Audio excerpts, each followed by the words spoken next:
आज हम करने वाले हैं सीपीयू का कंप्लीट ब्रेकडाउन। सीपीयू बोले तो सेंट्रल प्रोसेसिंग यूनिट, जिसे हम कंप्यूटर का दिमाग बोलते हैं। और आज हम देखेंगे सीपीयू के हर एक हार्डवेयर पार्ट को अंदर से, एक्चुअल में अंदर है क्या। हम कैबिनेट खोल के हो चुके हैं ओपन, और अब हम जितने भी मेजर पार्ट्स हैं सीपीयू के उसे डिस्कस करेंगे। तो सबसे पहला जो मेजर पार्ट है वो है हमारा पीएसयू। पीएसयू का फुल फॉर्म होता है पावर सप्लाई यूनिट। यही बंदा, ये जो बंदा है, यही कारण है जो ये सारे पार्ट्स फंक्शनल हैं। इसके हेल्प से ही सभी चलते हैं। पीएसयू पावर सप्लाई यूनिट बोले तो जो पावर सप्लाई करता हो पूरे सर्किट में। ये हमारा मदरबोर्ड है। मदरबोर्ड के अंदर ये 24 पिन ATX, ये जो 24 पिन है इसको हम बोलते हैं 24 पिन ATX। इस पिन के थ्रू मदरबोर्ड में पावर सप्लाई होता है। ये 6 या फिर 8 पिन होता है जो कि SDD में पावर सप्लाई करता है, और बाकी जो वायर्स हैं वो अलग अलग पार्ट्स को पावर सप्लाई करते हैं। तो पीएसयू का मेन काम आप समझ चुके हैं। एंड जो सेकंड है वो है HDD। HDD हमारा सेकंड मेजर पार्ट है, जिसका फुल फॉर्म होता है हार्ड डिस्क ड्राइव, जो कि एक परमानेंट मेमोरी है। और मेरे पास ये CPU ओल्ड वर्जन का है, इसलिए यहाँ पर HDD लगा हुआ है, वरना अभी जो न्यू मॉडर्न टेक्नोलॉजी है वहाँ पर हम SSD यूज़ करते हैं, सॉलिड स्टेट ड्राइव। उन दोनों के बीच में डिफरेंस बाद में देखेंगे, लेकिन पहले आज हम ये पूरा CPU ब्रेकडाउन डिस्कस कर लेते हैं। HDD में आप समझ गए, परमानेंट स्टोरेज होता है। आप जितनी भी फाइल्स फोल्डर्स बनाते हैं आपके कंप्यूटर के अंदर, वो सारी चीज़ें यहाँ पर स्टोर होती है। और इसको पावर देते हैं ये 6 पिन्स और सेटा केबल, सेटा वायर है जो कि सेटा पोर्ट्स के थ्रू कनेक्टेड रहता है। एंड दिस इज सेटा पिन, इसे हम सेटा केबल बोलते हैं। थर्ड जो मेजर पार्ट है वो है हमारा कूलिंग सिस्टम। कूलिंग सिस्टम में एक फ़ैन है, बाकी कुछ हीट सिंकर्स लगे हुए हैं इसके नीचे, और उसके नीचे है हमारा मेन CPU, जिसे हम कंप्यूटर का दिमाग बोलते हैं, सेंट्रल प्रोसेसिंग यूनिट। उसकी फ़ोटो आपको डिस्प्ले पर दिख रही होगी। अब हम इसे खोल नहीं सकते इस समय, वरना आपको खोल के दिखा देता। एंड जो थर्ड मेजर पार्ट है वो है हमारा मदरबोर्ड। मदरबोर्ड को समझिए आप सारे हार्डवेयर पार्ट्स को जोड़ने वाली माँ। ये CPU की माँ होती है जो हर एक हार्डवेयर पार्ट्स को जोड़ती है और एक दूसरे के बीच में कनेक्टिविटी बिठाती है। कूलिंग सिंक के नीचे हमारा CPU है। CPU कनेक्टेड है मदरबोर्ड से। मदरबोर्ड के अंदर पतले पतले वायर्स लगे हैं जो कि एक दूसरे से कम्युनिकेट करते हैं। थर्ड मेजर पार्ट जो है हमारा वो है, हमारा जो थर्ड मेजर पार्ट है वो है रैम। रैम आपने सुना होगा, प्राइमरी मेमोरी जिसे हम बोलते हैं रैंडम एक्सेस मेमोरी। यहाँ पर डबल रैम की स्लॉट्स हैं, इसलिए यहाँ पर 2 रैम कार्ड्स लगे हुए हैं।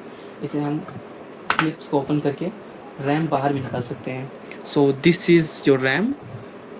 यही है जो आपके कंप्यूटर के स्पीड को मैनेज करता है। लाइक जितना ज़्यादा रैम रहेगा उतना ज़्यादा आपका कंप्यूटर फास्ट रहेगा। ऐसे ऐसे मेरे CPU में 2 रैम लगे हुए हैं। और अगर आप और ज़्यादा एक्सटेंड करना चाहते हैं रैम को, देन आपको मल्टीपल एक्सपेंड करने के लिए पोर्ट्स भी मिलेंगे। इसे हम बंद कर लेते हैं। और ठीक है, 2 रैम यहाँ लगे हुए हैं। ये एक्सपेंडेबल रैम, GPU कार्ड, अगर म्यूज़िक कार्ड, वीडियो कार्ड अगर आप कुछ एक्स्ट्रा लगाना चाहते हैं तो उसके लिए भी एक्सटेंशंस दिए हुए हैं यहाँ पर। This is for एक्सपेंडेबिलिटी।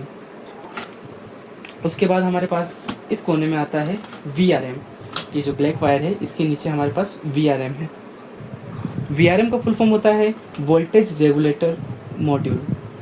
This is VRM। इसकी फ़ोटो मैं अपलोड कर दूंगा डिस्प्ले पर, आप देख लीजिएगा। VRM का काम जो है वो है किस पार्ट को कितना वोल्टेज और कितना करंट देना है उसको मैनेज करना। अब 220 वोल्ट की AC आ रही है, सब एक ही पार्ट पे तो नहीं जाएगा, लेकिन किसको कितना चाहिए, क्योंकि यहाँ पर हार्डवेयर में हर एक पार्ट को थोड़ी थोड़ी एनर्जी चाहिए होती है, तो सबको मैनेज करने वाला वो है। और उसके बाद जो मेजर पार्ट है हमारा वो है इंटेल जो लिखा हुआ चिप है, इसको हम बोलते हैं चिपसेट। चिपसेट का काम है मेजरली ये मदरबोर्ड और 2-3 एलिमेंट्स को कम्युनिकेट करने में हेल्प करता है। कम्युनिकेट कैसे, इसका डाटा इसमें ट्रांसफ़र करना, उससे कम्युनिकेट करके उसकी जो रिक्वायरमेंट से फुलफ़िल करना। इसके अंदर ही ICs लगी होती हैं, आपने सुना होगा IC। और उसके बाद कुछ कैपेसिटर्स हैं हमारे पास। कैपेसिटर्स जो इलेक्ट्रिसिटी फ्लो को स्मूथ करती है, और आपने 12 फिजिक्स में पढ़ा भी होगा कैपेसिटर जो एनर्जी होल्ड करके रखे। सो ये कैपेसिटर्स हैं, और बहुत छोटे छोटे हार्डवेयर पार्ट्स भी हैं। एंड फॉर नाउ हम बैक साइड देख लेते हैं।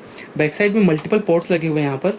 ये इसे हम बोलते हैं पावर पोर्ट। जो PSU हमने देखा था आगे, उसके अंदर बिजली और आपके स्विच से जो बिजली आती है वो इसके थ्रू फ्लो करती है। ये हमारा कूलिंग फ़ैन है जो कि CPU के हीट को बाहर निकालता है। दिस इज़ सीरियल पोर्ट और इसे VGA पोर्ट कहा जाता है। ये सब ऑल टाइप के मोनीटर्स या फिर डिवाइसेस के लिए ज़्यादा यूज़ में आते थे, लेकिन अब बहुत कम यूज़ है इनका। USB ड्राइव्स लगाने के लिए कुछ पोर्ट्स हैं, HDMI पोर्ट है, उसके बाद म्यूज़िक माइक पोर्ट वगैरह है, म्यूज़िक एंड माइक पोर्ट्स हैं ये सब तीनों, HDMI पोर्ट है और बाकी मल्टीपल पोर्ट्स हैं। CPU का अनदर पार्ट, यहाँ भी कुछ मल्टीपल पोर्ट्स हैं जो कि यूज़र के कन्वीनियंस के लिए रखा गया है। पीछे भी आपको माइक स्पीकर के पोर्ट्स मिल जाएंगे, लेकिन आगे भी डबल बार दिया गया है। सो दिस इज़ व्हाट, सो इसका हमारा CPU का कंप्लीट ब्रेकडाउन।